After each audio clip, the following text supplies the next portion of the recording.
Hi, welcome to Thinking Green. Before we get started, I just wanted to let you know that there is a forum that is starting right at this second at Winthrop School about the DOT's plan for Gold Star Bridge construction. So especially if you're watching this, but you live in the Hodges Square, Riverside Park neighborhood, and you're interested in what the state plans for the Gold Star Bridge are, you might want to go there. We'll put this show online. I don't know if you'll get a chance to make your views heard in that forum. So that said, this is our first live show back since election night, and as has become kind of a tradition, I'm very happy to have Luther Weeks here. He is the founder and the main guy for Connecticut Voters Count, and we're going to talk about the election that just passed and also about election problems in general and the way we can make our voting better in Connecticut and nationwide. So welcome, Luther. Welcome. Okay, maybe, I know you've been on before, but maybe you can just talk for a couple minutes about Connecticut Voters Count and why you started it and what its purpose is. I'm really involved in two organizations, Connecticut Voters Count, which is really a lot of my opinions about voting integrity and what should be done. But we also have another organization where I'm executive director, and that's the Connecticut Citizen Election Audit. And what we do is we observe the post-election audits in Connecticut and report independently to the public of what happens in those audits of our elections. We also do our own audits, and so we've done a few of those of different aspects of elections.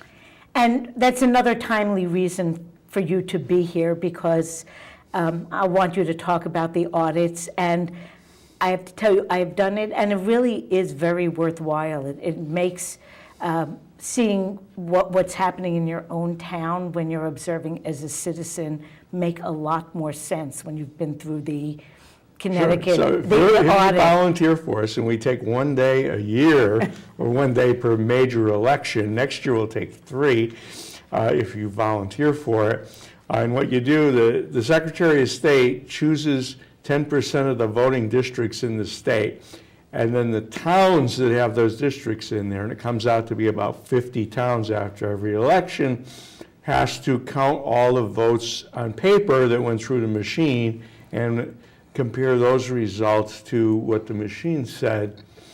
And it's very timely because this week is sort of the end of our sign-up period for it. And starting later this week, we have our training. We have video training. We have a conference call training. And then starting next Wednesday through about the next 2 or 3 weeks after that, we'll send you out to observe what happens in one of those towns. And we always need more people. We could use about 50% more people than we have. We could use 100% more to volunteer. And you volunteer online, and you say what days you are available to do that and how far you're willing to travel. And then we attempt to match you up with an audit in your area. And everybody finds that they learn a lot about our election system from it. In fact, several people have become registrars because of what they learned on this and what it motivated them to do. And from what I have seen, the people who become registrars who have observed these audits probably are much more knowledgeable than many of the registrars. Sure, they get interested in elections and what really happens, because a lot of us don't know. We're used to filling out our ballot and voting, but we don't know what goes behind all those people that are there, how that machine gets programmed, how those ballots get printed, how all that works, and then they become election officials and then move up as an election official, and one way or another they end up as a registrar of voters with maybe hopefully a little more cognizant of the importance of integrity. And it's interesting because every town, I don't know, maybe been to a half a dozen or so, every town does things a little bit differently. And well, we've had these tabulators in use since 2009, I believe. Now, is that the year you started observing the audits? 2007, because that was the first year we did statewide, we used those machines, yeah. So right at that same time. Oh, and the earlier ones, like the first couple I went to, sometimes it was the first town that had ever done an audit. First time in that town, you mean? In that town, yeah. And there wasn't a lot of awareness of how it would go. I remember going to one, and they started it at something like 2 in the afternoon. It was like 9 o'clock at night. They weren't finished yet because they had really underestimated how long it takes to hand count ballots. That actually still happens, because if you look at a registrar, might be a registrar for 5 years, but an audit occurs a 10% chance, especially a town with only one polling place. Almost every audit could be the very first audit for Right. registrar of voters, and it could be the last as well. So have the towns been picked yet for this year's audit? No, we don't. I've asked the Secretary of State, and last year they did the thing that I was skeptical of, and it worked out very good. They went in and had some second graders in a town actually do the selecting of the towns, and it was very good, very well done. And I think that my understanding is they're trying to arrange that now with a different town, and we'll see how it goes. Now, I'm thinking that New London will not be on that list because we had a recount in two of our 3 races. Recanvass? Recanvass. Were these town-wide recanvasses? They were town-wide recanvasses. Then you will not be on that list, so you're part of that 10%. You'll still be counted to determine how many districts get audited, but some other Won't be town will ours. be counted, not you. So, well, I know that our local registrar was kind of happy to hear that, because the recanvass, although it is a process, it's not as much of a process as hand counting all the ballots. I would question that, but on the other hand, just like the audits, as you point out, that are done in different ways in every town, the recanvasses can be done in different ways in different towns. Some better and some not so good. There's a lot of things that are ambiguous in our law, and we have a lot of town-by-town variations in all areas of our law. Well, yeah, well, that's Connecticut, right? 169 towns. New England, it's New England. Everyone does things differently. That's right. So, yeah, so if you are interested in getting involved, there is training, and it's pretty detailed. What should a person do? They should go to ctelectionaudit.org, ctelectionaudit.org, and we kind of have our advertisement for observing right at the top. And it looks kind of like the button you're wearing, kind of right? like the button. Well, you'll get one of these buttons. If it says Yes. Vote, Audit, Observe, and you'll get one of those if you sign up. And I still have to. I lost my phone, so I didn't have my calendar on me. Okay. But I'm in. I just Okay. not official yet. Okay. Very good. So how now a week has passed since the elections. Yeah. How have elections gone this year so far? As far as we know, in Connecticut and maybe some other states. Yeah, we actually don't cautionary know. tales. We don't know, and we'll probably never know. And so, That doesn't sound good. Yeah, I like a term called evidence-based elections. Some smart people, friends of mine, created it. But it says an election ought to provide strong evidence that the correct result was certified, let's say. And, to do that, one way of doing that is actually to be able to have access to and count all the paper. Or failing that, have an audit that's sufficient. And so in a lot of places, we don't have that. And that I would include Connecticut in that. But just an example from Kentucky and Ohio, we have a Republican governor, I understand a Tea Party member, elected governor of Ohio. And he was supposed to lose by about 3 points, and he won by about 9 points. You know, there's a lot of people questioning that. And that hurts everybody, because the loser may feel, and their supporters may feel that they should have won. And the governor is less, people are less confident that he's a legitimate governor. So they both deserve to know what happened. And I imagine it would suppress vote in the long run because people feel as disempowered. Anything that's, truthfully or untruthfully, you know, it's a lack of confidence in their election system. And there's no reason for it. They should have the ability to have a sufficient audit or recount that the public can see what's going on with the ballots, or the public or the candidate have access to the ballots so they can go prove or disprove the accuracy of the election themselves. In Ohio, they had this marijuana initiative. And there was a lot of people on both sides actually against it for a variety of reasons. Yeah, it was kind of too corporate in some people's opinion, and of course other people are against marijuana. But there's probably people on both sides and the other way. And that was supposed to lose by 2%. It lost by something like 35%. And a previous initiative in another election was very similar, and it swung 40% between the polls and the election.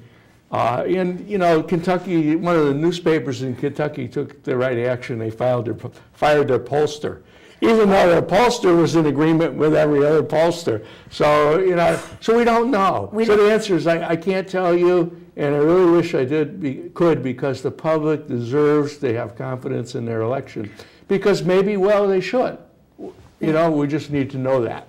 Well, when you were talking about the discrepancy between the pollsters and the results, I can't help but think about 2000, the presidential election. Yeah. And it seems to me I remember maybe Jimmy Carter, but maybe someone else who had gone overseas to observe elections, said it is always a real red flag when the exit polls do not mesh at all with the results. Sure. And the polls are usually the more accurate way to determine the will. So we don't know, but you know, we seem to trust the polls in other countries, and we seem to trust the reported results in this country.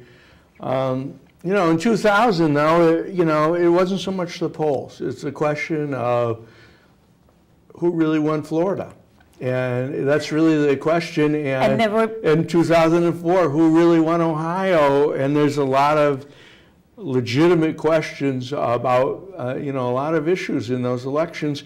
And you know what? It reduces the legitimacy of George Bush's president. Absolutely. It makes a whole lot of people think that Al Gore and John Kerry and their vote and the people's votes were not, you know, were not taken seriously. We deserve to know the answer, not to have that question hang out there. Now, I know 10 years ago when Connecticut was working on transitioning from the old lever machines to a more modern system, there was some talk of getting touchscreen machines. And at least in part due to some of the problems in New London, which we'll talk about later, with people not understanding how to vote on our paper ballots. Some people have said to me, oh, we should have touch screens to randomize people's name and they'd be fair. And I said, how do you know they're going to record what you tell it to?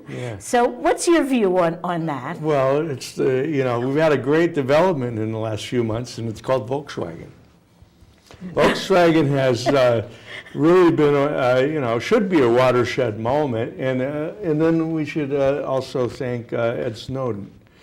You know, nothing on machines and nothing in computers can be trusted without proof. This evidence-based elections.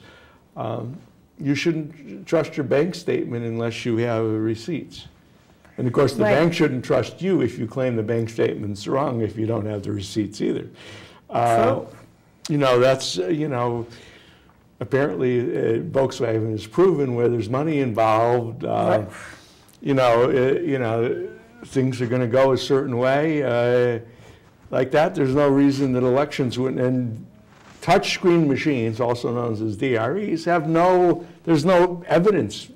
There's no evidence to even look at like we have with a paper ballot. So, I guess if you don't care about integrity, go vote in American Idol and, and believe whatever they say. Well, at the time, I thought it was very interesting that the lay people, those people who aren't that hooked up in technology, were much more enthusiastic about a touch screen system than people who are deeply into technology. Yeah, The more, it seemed like it was an inverse proportion, that the more you knew about how technology works, the less you wanted to be totally dependent on something without paper backing it up. Yeah, isn't it funny that nutritionists seem to be against eating at McDonald's and other fast food outlets, where the rest of us know those burgers and those fries taste good and that stuff, and these nutritionists don't seem to accept that, and Yeah, well, it seems like one of the points you were making with what happened in Ohio and Kentucky is, okay, now many states, I'm guessing most states, have paper backup in some ways. Yeah, both of those states do. But if you don't ever look at the paper, it's not really doing you much good. Right. We have in Kansas, there was I think it was election, in the 2012 election, there was a suspicion by a statistician that the wrong person was elected a U.S. Senator. Now that's pretty incredibly important to us in Connecticut as well as the people in Kansas, because if Kansas, let's say, has a senator of a different party than should be, in this case, I think they have a Republican. Well, if it should have been a Democrat, that would make a lot of difference in this 60-vote thing. But then again, if it's right that it's a Republican, then it's appropriate. That makes a big difference. So the statistician has been suing Kansas. I get those two confused. I actually got confused by blog the other day. But in Kansas, they're suing to have access to the ballots so the public can look at the ballots and determine who won and whether and you have statisticians arguing on both sides of this, okay? But a hand count would just resolve it, right? Would resolve it. What happened in Minnesota several years ago. Like we had in Minnesota. Now, that was the system doing right. And I think you talked about, you had a Recanvass down here in New London that changed from a 1-vote lead to it changed from like a 13-vote one way to 19 votes the other way. Right, and there's a very similar reverse thing in Clinton, where the mayor, the incumbent, was tied, and the incumbent lost by 1 vote. And my understanding today, and I don't know why, that they may go to court because there may have been some argument about one of the ballots. But the person that won, the mayor, made a very good statement. They have a right to get the right answer, or along that line. I was really I thought that was a great statement, rather than these are losers over here and they're sore losers or something. That's a system working well. When we have a very close election in Connecticut, then we have this Recanvass that's not perfect, but you get to look at every ballot. The machine's not going to be accurate every time. Poll workers make small mistakes from time to time. So that's good. The only problem is, let's say somebody cheats enough to get you out of the Recanvass mode, or if somebody makes an error, all you need to do is make one transposition error, and you could be, you could change things here in Connecticut and get you out of that Recanvass mode. So we got a ways to go here and everywhere else. I would not trust touchscreen voting, internet voting, any of these things without a paper ballot or some other, solid record. And one thing you mentioned on your website, the CT Voters Count, you talk about how, sure, machines can usually count well, but voter intent is something that's best determined by humans. Yeah. I did sit in and look at quite a bit of the recanvass that was last Friday, because it was 2 races, actually. City Council and Board of Ed were both off by just a 2-point difference. Yeah. The recanvass kind of verified that on the council side, there was pretty much the same result. Right. But on the Board of Ed side, it was otherwise. And so people were saying to me, well, what's the difference if you're still feeding it through the machine? And the answer is that every ballot was looked at, and even they weren't recanvassing the mayoral race. It was by a wide margin. But an example that was seen on a ballot was the one voter had voted for the Democrat, filled in the bubble for the Democrat, put an X through it, Yeah. and then filled in the bubble for the Republican. Right. And the machine probably counted that as invalid. Right. But if they were looking at it and trying to figure out intent, Yeah. it could be that a different result could be determined. Right. And there were some pens that were pale, and there were some people who circled the outline of the bubble and But how didn't much fill of in a the difference middle. did you have? What was the difference? It wasn't much difference, but of Yeah. course, if you only are starting out with the 2-point difference, but- 2 ballots. Yeah, my be different. point is that, Right. when we say 0.5% of recanvass and above that, that covers that pretty well. Yeah. Yeah, and it's, I think the statewide margin is less than that, but I wish it was a little bit different than it is, a little higher than it is. But, part of the theory is these things will balance out between the parties. And, and I think we have less and less of those because the voters are a little better at voting than they were a few years ago. They know if they want to cross somebody out, they're better off getting another ballot. I hope so, yeah, and the ballots, I think, you do still have state you still have- somewhere, if you you- make a mistake, Right. ask for a Yeah, new you one. still have some of those, but, and even I was in a polling place, and we had a ballot rejected that the voter didn't want to revote, so we counted it by hand at the end of the evening, and he had crossed out one candidate. And it was obvious that they wanted to vote a straight one party, but they had started on the wrong line, and they crossed out the one candidate that they had voted for in that line. So even that case, the machine didn't count it, we counted it, and I believe we counted it accurately. Sure. So the initial count was correct in that case. So, I think that's good. Where we have a problem is, let's say, if the machine makes an error, or there's a large error, either a transcription error, or as we've had in Connecticut and had in New London, where by mistake they put ballots back through the machine a second time, and Right, they 4 years ago. don't catch it in a way they should have caught it originally.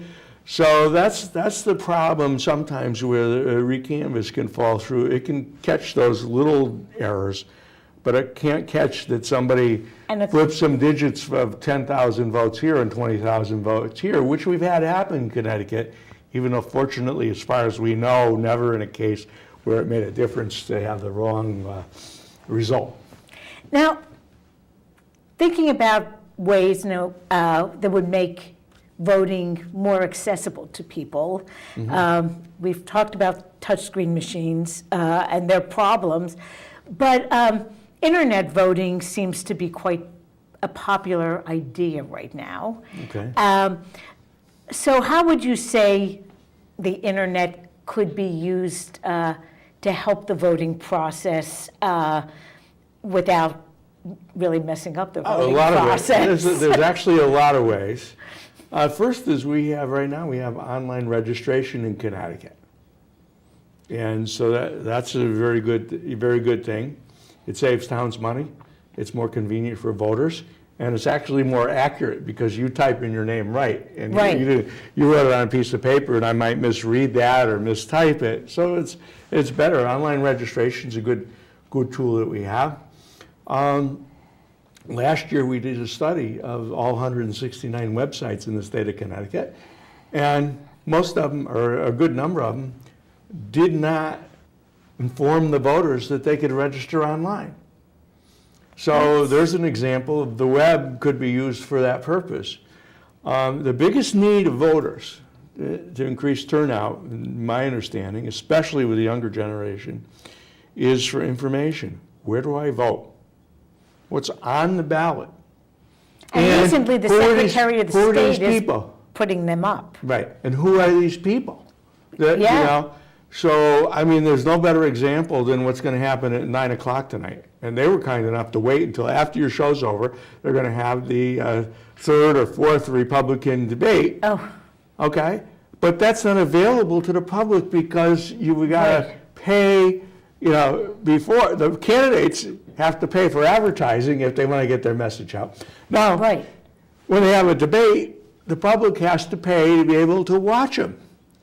So, how could the internet be used? It would be it's a good way to get information on these candidates, so people know what they're doing, and even more so in a local race than in the presidential race or something. Right. And there's a lot of people working on that in California and other places to figure out ways to get people information on candidates that's kind of bipartisan and fair. You know what, if I said, hey, here's a website out here, and every candidate in New London gets, one paragraph or one page on there, and they can write whatever they want, and they can put links into whatever they want too. But they get that equal space to say whatever they want to represent themselves to the voters. And, that's kind of equal time, But that's what people want. They want to be able to know where they can go to find out where I can vote, and find out what's on the ballot, and find out something about those candidates. In my town, I mean, we have some candidates, so we can look at their resume. This person works in real estate. This person's an accountant. This person works in town government in another town. Those might make you want to vote for that person or not, or have a preference or whatever. I have maybe kids in the school system. I have no kids in the school system. It makes a difference. And it seems as though the regular, print media is doing less and less of that. During this past campaign, we brought in our big file boxes of all the materials from the last 10 or 15 years. And the amount of coverage given by the local newspaper has shrunk and shrunk and shrunk. Right. And it was so poorly publicized this year that some of the candidates didn't get their profiles in the online voter guide because they didn't know about it until a week before the election. Right. So, yeah. So that's a big missing. Here we are in the internet age for now, the web age, and even these simple things aren't being done. I mean, it's not rocket science to put a link on your town website to tell voters they can register online. And here's what's on the ballot. And use this link to figure out where you vote. And here's a map of our town if you want that. That's simple. Put an information up in some place that people can trust about all the candidates. That's the kind of stuff that would cause people to turn out. The reason people don't turn out, younger people turn out, isn't because we make voting hard. We make finding out anything about the candidates or the issues hard. So there's not a lot of motivation if you're not really knowledgeable. Well, when I first moved back to Connecticut after I was in the Army, I lived in a particular town, and I went to vote, and then I realized, well, wait a minute, down ticket here, I'm just voting on the names of these people. That's unfair. That's unfair to them. Just because some guy's name sounds good to me, that's no reason to vote for the candidate or vote against the other guys. So I just quit, and that was the lever days. I just flipped them back up and voted for a couple of races that I had some knowledge on. I'm one that doesn't blame people for not voting when they don't have sufficient information. Yeah, and in fact, uninformed voters are very frustrating for some of us candidates. Right. But it's not all their fault. People complain about this election in Hartford a couple of years ago that had 4 or 5% turnout. Well, I was on a forum talking about a ballot initiative that was on their issue. And some lady said, well, why should we go and vote? Did you realize that the number of candidates equals the number of open positions? And I said, how can I motivate? There's no answer to that. I can't motivate someone in Hartford that's got 2 or 3 jobs that maybe has to go on 2 buses to get to a polling place. And they, And they're all and they had to have uncontested. registered as well, because they just moved, and all that. Well, there's nothing I would tell them that say you ought to go down and vote. I mean, there's no case there for them. And if it's impossible for them to find out who's on the ballot, or anything about them, or, very hard, we make that hard, then we say, oh, they didn't vote because we made it too hard to fill out a circle or something. No, that's not the issue. Now, regarding using the internet, for people who are overseas, either military that are stationed overseas or people, how can we make it easier in a way, or voting more accessible to them? Because I imagine that getting ballots mailed back and forth. There's a lot of things in place to do that. And it's working very well in Connecticut. Not perfect, but it's working very well. We're required by law to provide them the ballot 45 days before an election online. So you could actually download a ballot, vote it. You could actually even do your absentee ballot request from overseas and put it in the same envelope. It does not the two-step process that we have for regular voters. They allow that overseas. And beyond that, in federal elections, they provide a free express DHL shipping of your ballots home. Okay? So with that 45 days, then as long as at some point in that 45 days that you're able to be in a place where you could get out a computer and print stuff. So for people who are moving around where they are overseas, that would be It's no problem. It's no problem at all. And the real problem before was, if I apply for an absentee ballot, I move around so fast it may not get to me. The Right. return, so all that paper stuff, it's more getting stuff to the soldier than getting stuff in. And in 2012, there's an organization in federal government that tracks these things. And they did studies in 2012. If you adjust for demographics, age and that kind of education, that kind of stuff, people in the military actually vote at about the same level and get their votes in at about the same level as other people. Now, you could say they should be more motivated to vote, but then again, you can say, they may be so out in the battlefield, and, especially in local elections, they're kind of removed from what happens in their hometown. So I don't know. So it's going well. It's actually going well, but people don't always recognize that.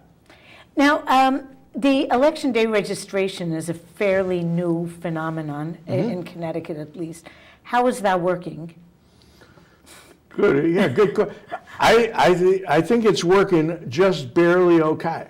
In a municipal election like we just had, it generally works pretty good. But we had a problem that I had predicted ahead of time in 2014.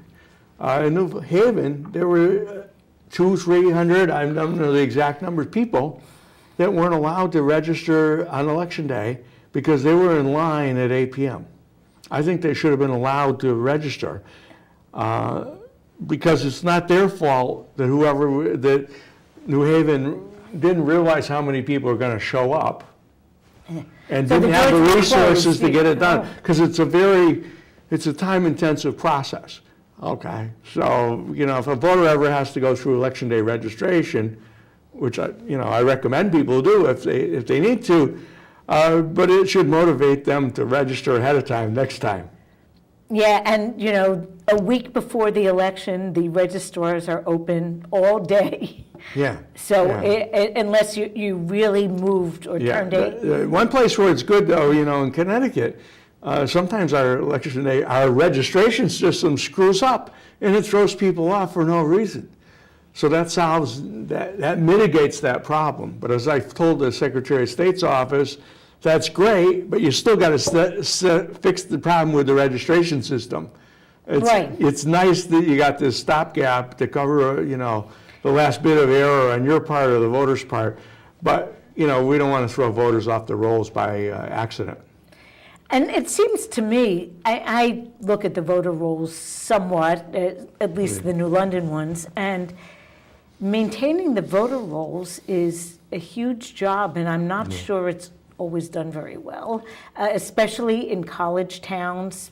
Students often stay on the rolls, and you look at their birth date, they're 35 years old. They probably haven't been a student. So we make it very hard. In the United States in general, it's very hard. I mean, registrars, look at the death notices in the paper. They try and get notices, I think, from the post office or when somebody moved. But it's a very archaic system. In other countries we have a national ID. They don't have that here. I've gone both ways on that. I'm not sure we want to push that. Yeah, I know. Right now, though, I figure if Google and Microsoft and the NSA know where you are every minute and have all that information, then what harm can it do? But what further harm can it do? But, but there's a thing called universal registration, and a couple of our states have it. And that says that it's the government's responsibility to know who you are and have you registered. So, wherever you live, wherever the post office knows where you are, wherever, if you're on Social Security, they know where you are. They should, when you have a driver's license. So it's the government's job to have you registered. And that's what they have in a lot of other countries. So you don't have this thing really like what we call voter registration. It's a waste of money and a waste of time and a waste of voters having problems as well. Now, one other development that I think is fairly recent in Connecticut is trying to professionalize the registrars. In New London, in most towns, they're elected in a partisan way. In New London, we actually have 2 appointed registrars, so they're appointed at nominating meetings by the town committees. And so I don't think there are any qualifications on the books. And until recently, I don't know that there was mandatory training either. So what do you see as the future of the registrar's job, and what should it be? So, there's not an easy answer. I'd point out there's only 2 jobs that I know of in Connecticut now that have absolute qualification requirements, and both of them happen to be lawyers' jobs. I wonder why the legislature recognizes that lawyers actually benefit from training and nobody else. But you have to be a lawyer to be our attorney general, and you have to be a lawyer to be a probate judge.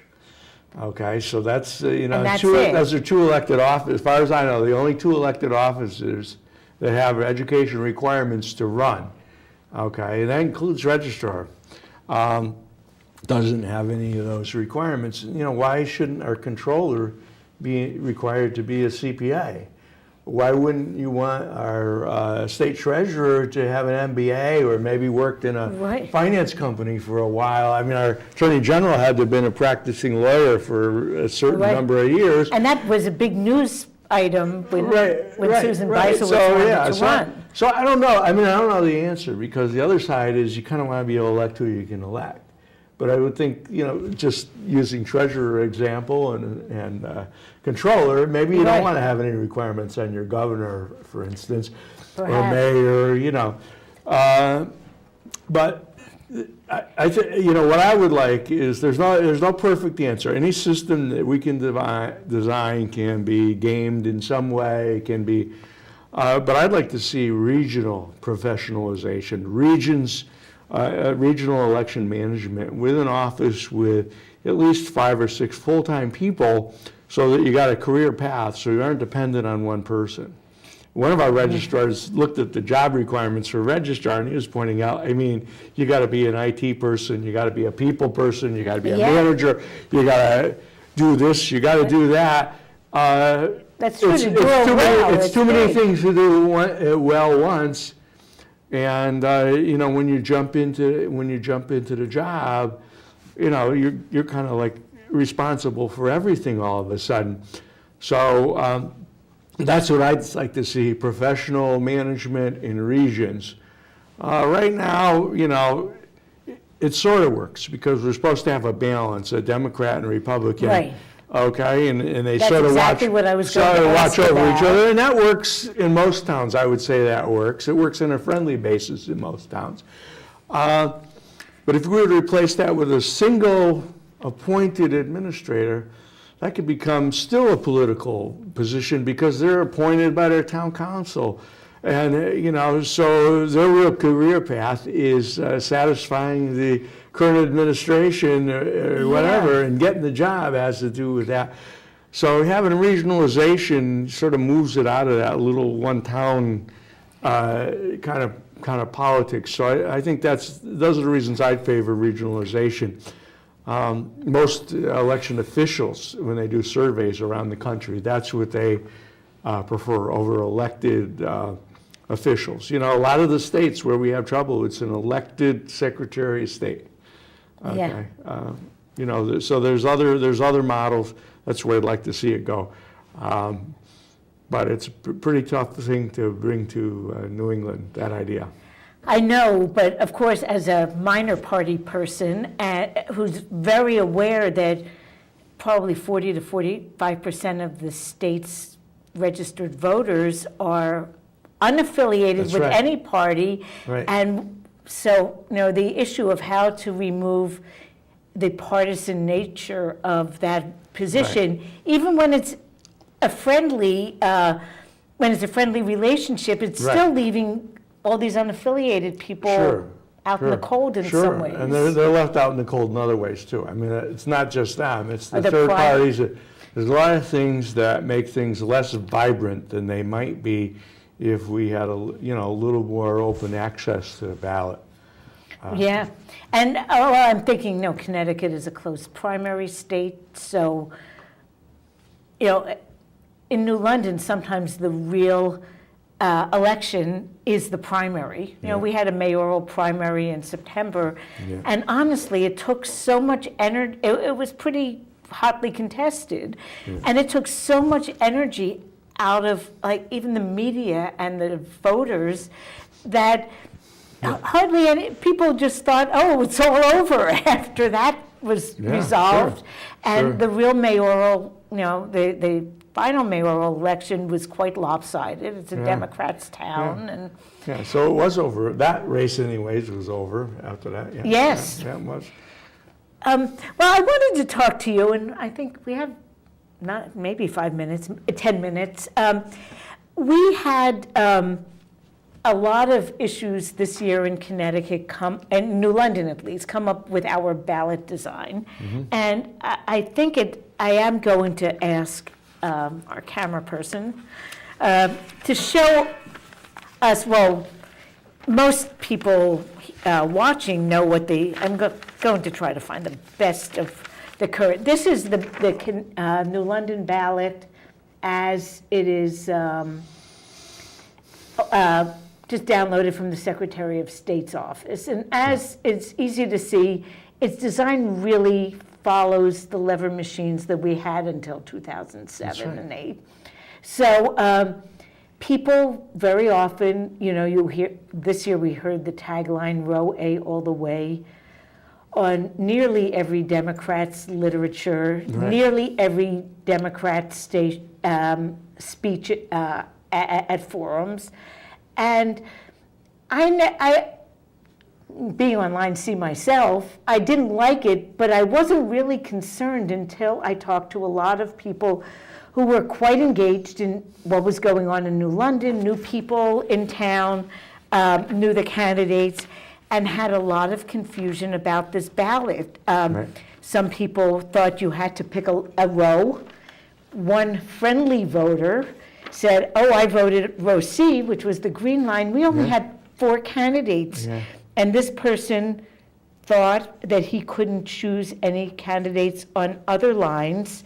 So he had 14 votes he could have used for city council and board of ed, and he only used 4 of those votes. It didn't hurt us that he only used 4 of those votes, but that was probably fewer people than he wanted to support. We also had misconceptions that if people are on the same column under each other, they could not be voted, all voted for. And in 2003, we actually had lever machines that were locked out. Yeah. That way, and the registrars were fined, and it was a big deal. One lost her job, and but anyway,